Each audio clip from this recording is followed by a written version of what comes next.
नमस्कार दोस्तों, एक बार फिर से स्वागत करते हैं आपका हमारे यूट्यूब चैनल पर। दोस्तों, आरबीआई यानी रिजर्व बैंक ऑफ इंडिया के द्वारा पेंशन भुगतान, महंगाई भत्ता भुगतान को लेकर महत्वपूर्ण गाइडलाइन जारी की गई हैं। सभी राज्य और केंद्र सरकार के अधीन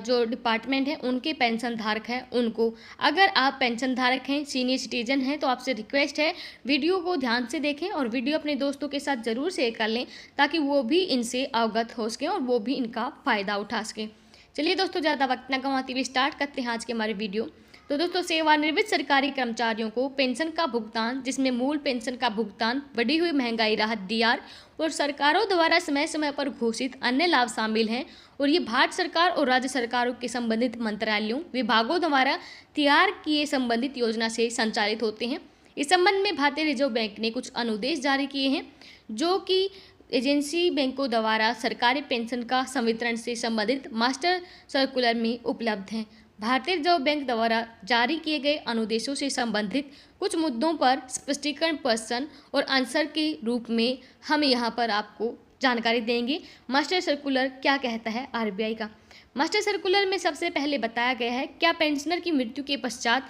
उसके द्वारा धारित संयुक्त खाता पारिवारिक पेंशन के लिए जारी रखा जा सकता है। तो आंसर है जी हाँ। बैंकों को केंद्र सरकार के पेंशनर के मामले में नया खाता खोलने के लिए आग्रह नहीं करना चाहिए। यदि उत्तरजीवी, जीवन साथी, पति या पत्नी के लिए पेंशन भुगतान आदेश पीपीओ में परिवार पेंशन के लिए प्राधिकार उपलब्ध है तो इस उद्देश्य से परिवार पेंशन द्वारा नया खाता खोले बिना वर्तमान खाते में ही परिवार पेंशन जमा किया जाना चाहिए। अगला क्वेश्चन है, भुगतान करने वाली शाखा द्वारा पेंशनर के खाते में पेंशन कब जमा की जाती है। तो पेंशन का भुगतान करने वाले बैंकों द्वारा पेंशनर के खातों में पेंशन राशि को पेंशन भुगतान प्राधिकारियों यानी पेंशन पेइंग अथॉरिटीज द्वारा दिए गए अनुदेश के आधार पर जमा किया जाता है। तीसरा क्वेश्चन है, क्या पेंशन भुगतानकर्ता बैंक पेंशनर के खाते में किए गए अधिक भुगतान की वसूली को वसूल कर सकता है। आप में से काफ़ी सारे पेंशन धारकों ने पहले भी यही क्वेश्चन किया है कि क्या पेंशन भुगतानकर्ता बैंक ने आपके खाते में गलती से अधिक पेंशन भुगतान कर दिया है तो क्या वो इसकी वसूली कर सकता है।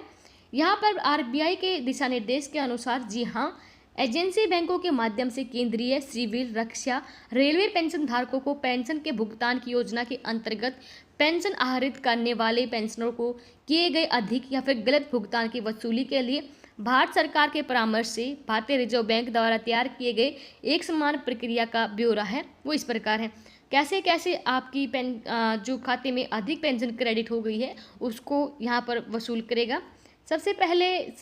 जैसे ही अदाकर्ता शाखा की जानकारी में ये बात आती है कि पेंशनर को अधिक या फिर गलत पेंशन का भुगतान कर दिया गया है तो उसे एक मुश्त बकाया भुगतान की राशि सहित पेंशन के खाते में जमा राशि में से ये राशि यथासंभव रूप से समायोजित करना चाहिए। सेकेंडली, यदि अधिक भुगतान की संपूर्ण राशि इस खाते से समायोजित न की जा सके तो ऐसे अधिक भुगतान की गई राशि को तुरंत अदा करने के लिए पेंशनर से कहा जाए और यदि पेंशनर ये राशि अदा करने में असमर्थता जताता है तो ऐसे पेंशनर को भविष्य में किए जाने वाले भुगतानों में से समायोजित कर लिया जाए। जब तक पेंशनर द्वारा अधिक राशि की किस्तों के लिए लिखित रूप में सहमति नहीं दी जाती है तब तक पेंशनर को किए गए अधिक भुगतान की राशि उन्हें भविष्य में किए जाने वाले पेंशन भुगतानों में से किस्तों में किए जाने वाली वसूली उनके प्रतिमाह के देने वाले पेंशन मतलब पेंशन प्लस डीआर के 1/3 भाग की हो सकती है। यदि पेंशनर की मृत्यु अथवा पेंशन बंद हो जाती है और इसके कारण अधिक भुगतान की राशि वसूल कैसे कर सकते हैं। तो यदि पेंशनर की मृत्यु अथवा पेंशन बंद हो जाने के कारण अधिक भुगतान की राशि वसूल नहीं की जा सकती है तो इस योजना के अंतर्गत पेंशनरों द्वारा दिए गए वचन पत्र के अनुसार कार्यवाही की जाए और किए गई अधिक गलत भुगतान का ब्यौरा और वसूली के तरीके के बारे में पेंशनर को भी सूचित किया जाए, ऐसा यहाँ पर गाइडलाइन में कहा गया है। फोर्थ क्वेश्चन किया गया है, क्या पेंशनरों से जीवन प्रमाण पत्र होने पर पेंशन अदाकर्ता बैंक द्वारा पेंशन पर्ची दी जाती है, पेंशन स्लिप दी जाती है। तो ये भी शिकायतें मिल रही हैं कि पेंशन भुगतानकर्ता शाखाओं के काउंटर पर जमा किए गए लाइफ सर्टिफिकेट गुम हो जाते हैं जिसके कारण मासिक पेंशन के भुगतान में देरी होती है। पेंशनर द्वारा सामना की जा रही समस्याओं मुश्किलों को कम करने के लिए एजेंसी बैंकों को निर्देश दिया गया था कि वे जीवन प्रमाण पत्र प्राप्त होने पर अनिवार्य रूप से पावती दें उनसे ये भी अनुरोध किया गया था कि वे जीवन प्रमाण पत्र यानी लाइफ सर्टिफिकेट की प्राप्ति को अपने CBS में भी दर्ज करें और यंत्र जनित पावती भी दें, जिससे पावती और रिकॉर्डों को तत्काल अध्ययन कर देने के दोहरे उद्देश्य की पूर्ति भी हो जाएगी। आगे क्वेश्चन किया गया है, पेंशन भुगतान में से स्रोत पर कर की कटौती के लिए कौन जिम्मेदार है?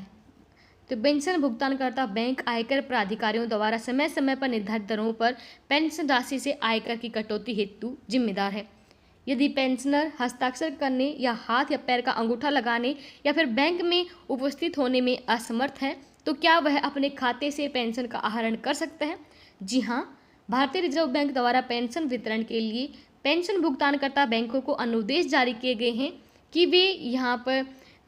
इस टाइप की कंडीशन जो हम नीचे बताएंगे हमारे पेंशन धारक की है, तो कौन कौन सी प्रक्रियाओं से पेंशन की आहरण की अनुमति दे सकते हैं। सबसे पहला केस, अगर बूढ़े, बीमार, असक्षम पेंशनर हैं तो वो अपनी पेंशन कैसे दे सकते हैं? बीमार और असक्षम पेंशनर द्वारा बैंकों से पेंशन, परिवार पेंशन आहरित करने में आ रही समस्याओं, कठिनाइयों को ध्यान में रखने के क्रम में एजेंसी बैंक ऐसे पेंशनरों को इस टाइप से वर्गीकृत करते हैं। सबसे पहले पेंशनर, ऐसे पेंशनर जो इतना बीमार है कि चेक पर हस्ताक्षर नहीं कर सकता है, बैंक में प्रत्यक्ष रूप से उपस्थित नहीं हो सकता है। दूसरी कैटेगरी में वो पेंशनर आते हैं जो न केवल बैंक में प्रत्यक्ष रूप से उपस्थित होने में असमर्थ हैं, बल्कि कुछ शारीरिक दोष, असक्षमता के कारण चेक और आहरण फॉर्म पर अपने हस्ताक्षर करने, अंगूठे के साइन लगाने में भी असमर्थ हैं। ऐसे तीसरे श्रेणी में वो बूढ़े आते हैं जो बीमार हैं, असक्षम पेंशनर हैं। उनको ध्यान में रखते हुए उनके खातों के परिचालन के लिए बैंक जो है वो कौन कौन सी प्रक्रिया अपना सकते हैं। सबसे पहले, जहां कहीं बूढ़े बीमार पेंशनर का हाथ का अंगूठा, पैर का अंगूठा का निशान प्राप्त नहीं किया जाए, तो इसकी पहचान बैंक को ज्ञात 2 स्वतंत्र गवाहों द्वारा की जानी चाहिए और इनमें से एक बैंक का जिम्मेदार अधिकारी भी होना चाहिए।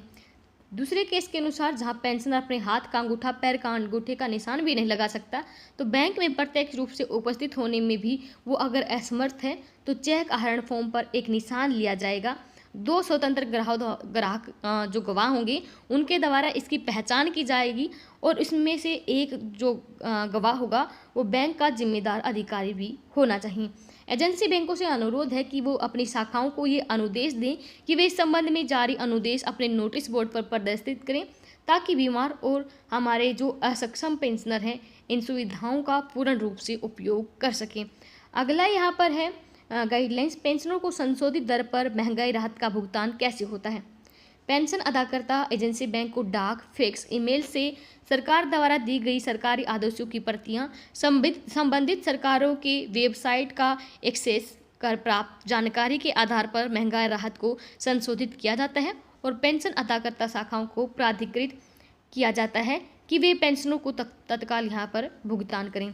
आगे है, क्या पेंशनर पेंशन या फिर बकाया पेंशन विलंब से जमा किए जाने पर एजेंसी बैंकों से क्षतिपूर्ति प्राप्त करने के लिए पात्र हैं? जी हाँ, पेंशन अदाकर्ता बैंक पेंशन और बकाया पेंशन की देरी से जमा होने पर प्रतिवर्ष 8% की निर्धारित दर से भुगतान की नियत तिथि के बाद विलंब होने पर क्षतिपूर्ति करेगा। ये क्षतिपूर्ति दिनांक 1 अक्टूबर 2008 के बाद के सभी विलंब पेंशन भुगतानों के मामले में पेंशनर के खाते में उसी दिन पेंशनर से दावे की प्रतीक्षा किए बिना सवते जमा हो जाएगी, जिस दिन संशोधित पेंशन बकाया से संबंधित राशि बैंक को प्राप्त होती है। तो दोस्तों, ये थे भारतीय रिजर्व बैंक के द्वारा